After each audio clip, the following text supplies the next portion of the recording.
Welcome back to edition number 7 of the HD Rants. Yes, I do ramble.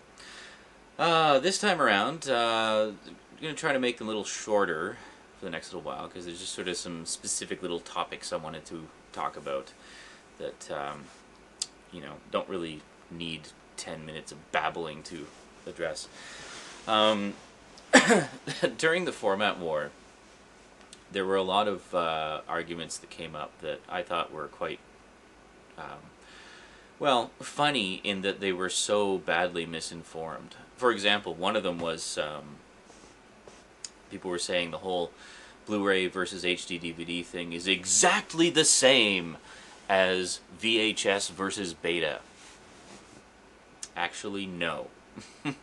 Just because HD DVD versus Blu-ray was a format war, and VHS versus beta was a format war, does not make them the same thing. The circumstances between both of them were completely different. Okay, the reason why beta failed, well, there was a couple of reasons, but the big reason was Sony was the sole manufacturer of beta. JVC, the developer of VHS, licensed the technology out to anybody who wanted it, which meant that you had a variety of manufacturers making a variety of players competing with each other, which drove the prices down. So VHS was a lot cheaper. You had a variety of companies making players, you had a variety of people making tapes, or a variety of companies making tapes, which drove the prices down, which made it cheaper, and which made it more attractive to consumers. Whereas Sony was the one and only manufacturer of Betamax machines and tapes, which meant they could charge whatever the heck they wanted.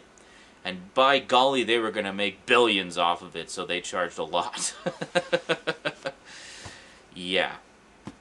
Not the brightest move. But I think at the time, I mean, the whole home video industry was brand new, and nobody really knew where it was going to go. It's kind of like now with, you know, peer-to-peer downloading, BitTorrent and file sharing and stuff like that. You know, the whole thing that started with Napster a few years ago and has since exploded into this whole subculture of the internet, where, you know, and TiVos are like the new VCR, and similar personal video recording devices. We're sort of like at the like the more things change, the more they stay the same, right? It's like we're at the same kind of scenario now, where we've got all this new technology and all this new means of acquiring material, content, and such.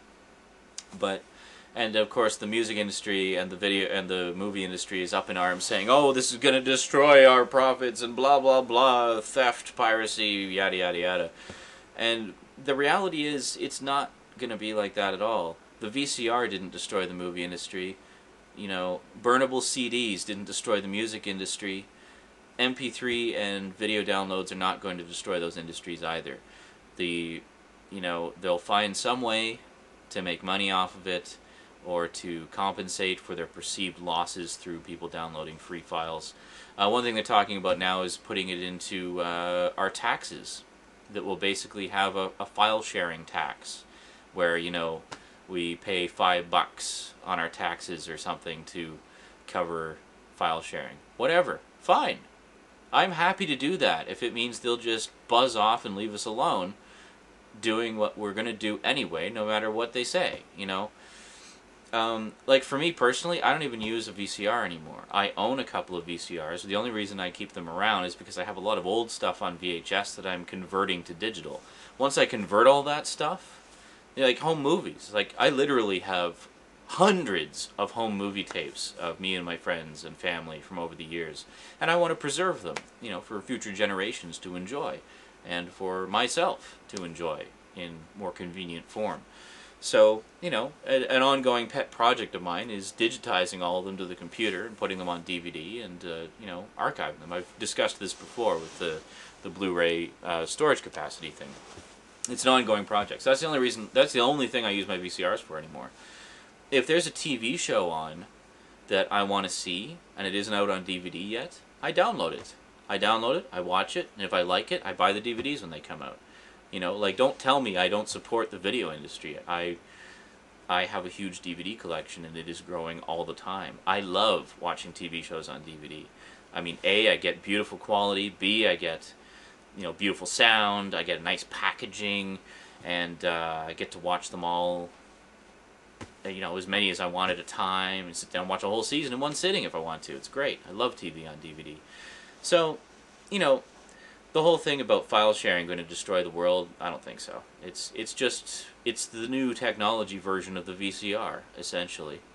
That's all it is. And once the entertainment industry wakes up and realizes that, I think they'll embrace it. I think they're starting to now. It seems to be less of an uproar happening about that now. But getting back to what I was saying, yeah, the VHS versus Beta thing, not even close to the same. Because this time around, Sony and the Blu-ray Digital Alliance, or Disc Association, I think it's Blu-ray Disc Association. I keep wanting to say the Blu-ray Digital Alliance, because it just sounds so much cooler. But it's actually the Blu-ray Disc Association, which, doesn't sound as cool, but that's what it is, so there you go. They were smart about it this time. Basically, Blu-ray, same deal. Licensing out the technology to anybody who wants it. So anybody who wants to make a Blu-ray player can. So this gets into another issue, which is price.